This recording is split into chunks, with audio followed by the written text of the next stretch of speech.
Bem, pessoal, vamos avançar aqui no nosso estudo, falar um pouco sobre uma grandeza física muito importante, chamada de torque, tudo bem? O torque é uma grandeza vetorial que está sempre associada a qualquer tipo de rotação, tudo bem? Qualquer rotação que ocorre no sistema, você pode associar algum tipo de torque, certo? Tá sofrendo algum giro? Então ali tem torque, certo? Tá sofrendo algum tipo de rotação? Então ali tem torque, certo? E o torque, ele é dado pelo produto vetorial entre o vetor posição e o vetor de força, certo? O vetor de força. Então vamos pensar aqui que eu tenho um sistema como esse aqui, por exemplo. Um exemplo aqui.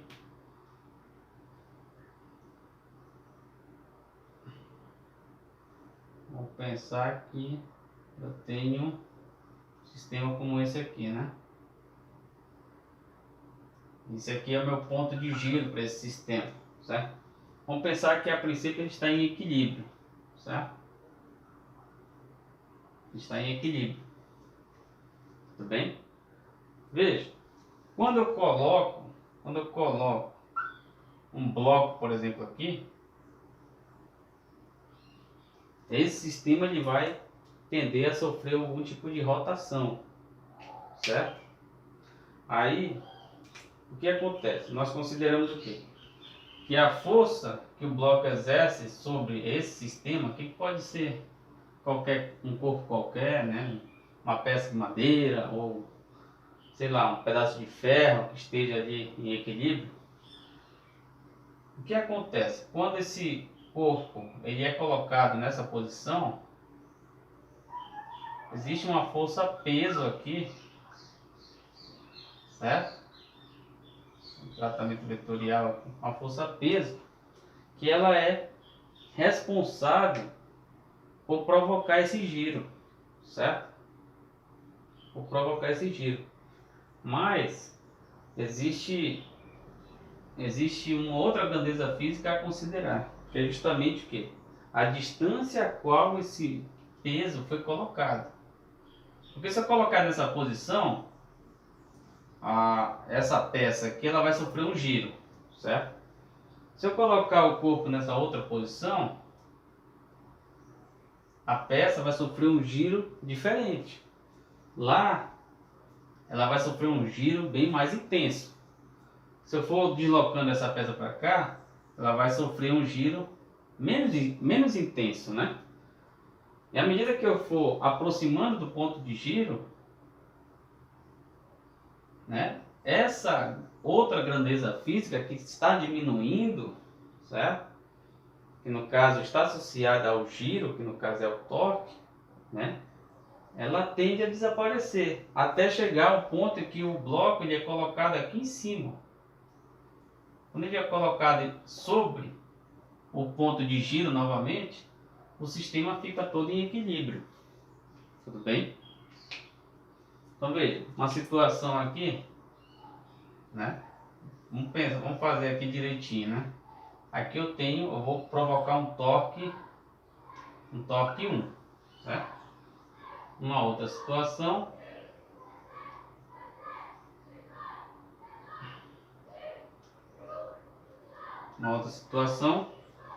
eu vou colocar o bloco bem aqui, certo? Aí eu tenho peso,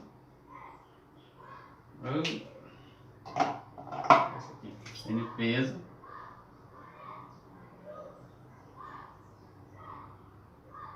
aí eu vou ter um torque 2, certo? E numa outra situação,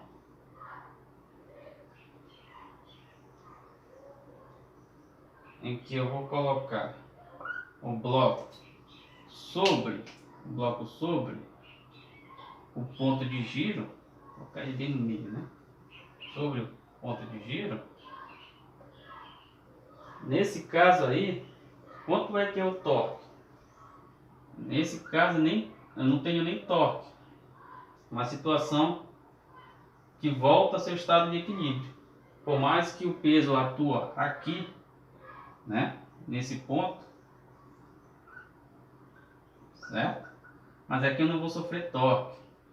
Então veja, nesse ponto aqui o torque é zero. Nesse ponto lá, o torque já é máximo, certo? Ou seja, essa distância daqui até a posição onde localiza o bloco também importa para o cálculo do torque. Então, à medida que eu for colocando o mesmo bloco em posições diferentes, a gente observa que aqui sofre um giro bem mais rápido. Aqui já vai sofrer um giro bem mais lento. Quanto mais se aproxima, o giro fica bem mais lento, certo? E quando eu coloco o bloco sobre o ponto de giro, eu simplesmente não tenho torque. Por quê? Porque ele está tendendo a diminuir até chegar ao ponto zero, certo? Então é por isso que o torque, esse giro que ocorre em sistemas, em alguns sistemas físicos, ele não depende somente da força que é aplicada sobre o sistema. Ele depende também do quê? Da distância, né? No caso, a gente chama de braço de rotação, né? Ou até mesmo desse vetor posição que a gente pode criar, né? A gente pode projetar aqui um vetor posição, certo?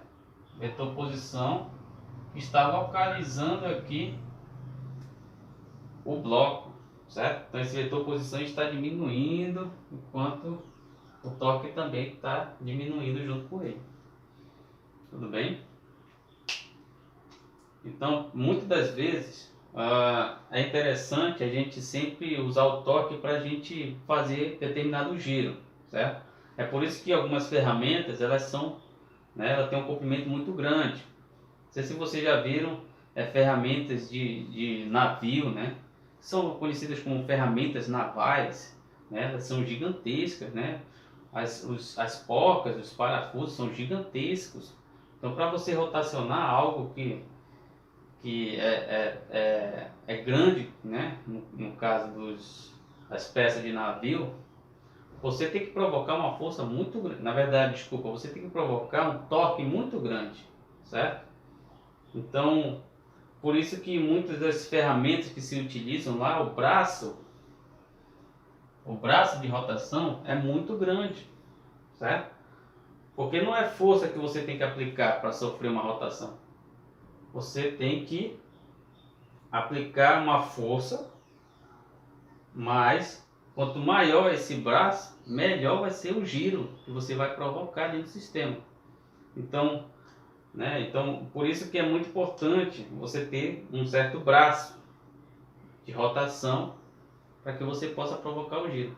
As ferramentas que para retirar pneu de carro, né, muitas das vezes elas são muito grandes, né, para desenroscar ali a porca, o parafuso, certo? O que mais que a gente vê? Existem vários outros exemplos. O martelo, por exemplo, quanto maior ele for, melhor para você tirar o prego da madeira, né? Porque ali você já vai provocar um torque maior, né? Você pode provocar uma força bem grande, mas quanto maior for o braço do martelo, mais fácil vai ser para tirar o prego, certo? Que está ali na madeira, porque não é a força que você tem que aplicar, e sim o torque, certo? Então muitas das vezes te confunde, né? Ah, você tem que provocar mais força. Não, você tem que provocar mais torque, tudo bem? Então por isso que às vezes é muito interessante você ter ferramentas cujo cabo delas tenha um braço de rotação bem grande, certo? Que facilita aí em muitas atividades dentro de nossas casas, no nosso dia a dia, principalmente que mexe com ferramentas. É importante sempre comprar ferramentas de cabo grande, certo? Porque provoca um torque muito maior. Tudo bem? Veja, pessoal, uma vez que a gente sabe a definição de torque, né? O torque está associado a qualquer tipo de rotação, certo? E com certeza a gente pode associar isso a um movimento, né? Então a gente já pode falar um pouco sobre condição de equilíbrio e o sistema físico, né? pode voltar a falar sobre essa questão do equilíbrio, porque para que de fato o sistema esteja em total equilíbrio, né, a gente considera que a força, ou melhor dizendo, vou colocar aqui a força resultante, como a gente viu lá na segunda lei de Newton, ela tem que ser igual a zero, certo? Assim como o torque resultante. O torque resultante ele tem que ser igual a zero também, certo? Ou seja, o torque resultante é nulo, certo? Assim como a força resultante ela é nula também, certo? De maneira vetorial, o que nós temos? Nós temos que, dentro de uma análise vetorial dessas condições,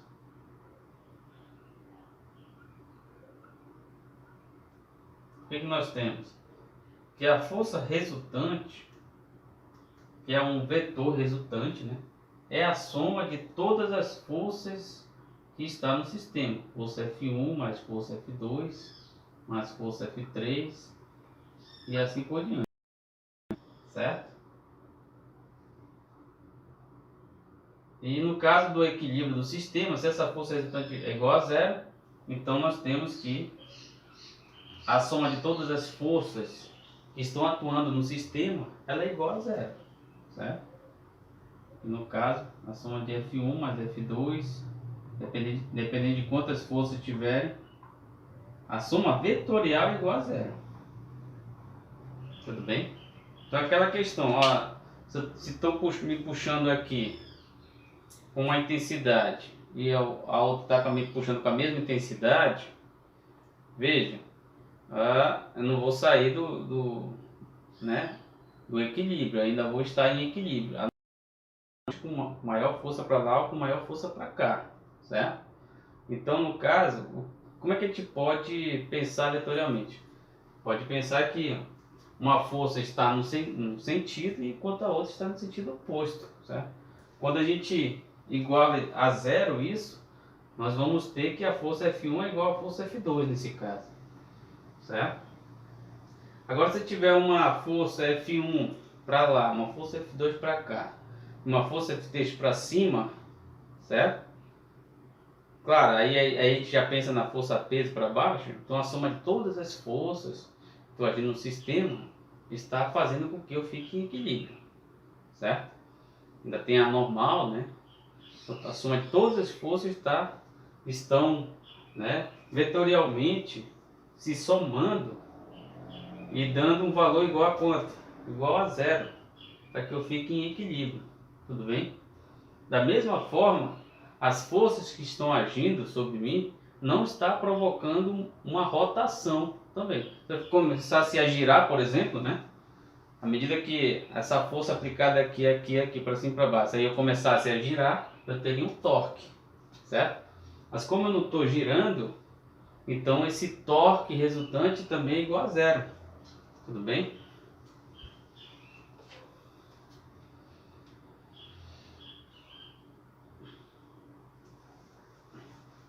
Então veja.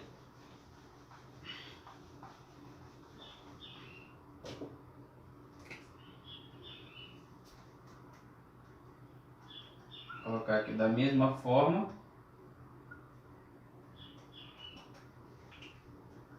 O torque resultante é a soma vetorial de todos os torques. O torque devido a uma força 1, o torque devido a uma força 2, o torque devido a uma força 3 e assim por diante. Quando estabelece a condição de equilíbrio, o torque resultante é zero. Então a soma de todos os torques existentes no sistema é igual a zero. Tudo bem? Essa é a condição para que, o sistema está em equilíbrio. Ou então, a adição de um bloco para que o sistema esteja em equilíbrio. Então, quando a gente observar ou verificar, né, se deparar com uma palavra escrita equilíbrio, o sistema está em equilíbrio, a gente pensa em que força resultante igual a zero, torque resultante igual a zero. Tanto na forma, né, normal de se representar, certo? No caso a intensidade, quanto na forma vetorial. E a forma vetorial te dá muito mais informação, né? Porque vai te dar também direção e sentido e vai te dar a interpretação correta do sistema, certo? Às vezes, no que diz respeito ao torque, existem vários macetezinhos, né?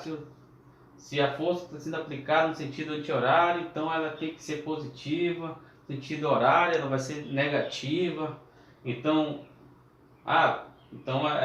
esses macetezinhos às vezes faz com que a gente erre a questão.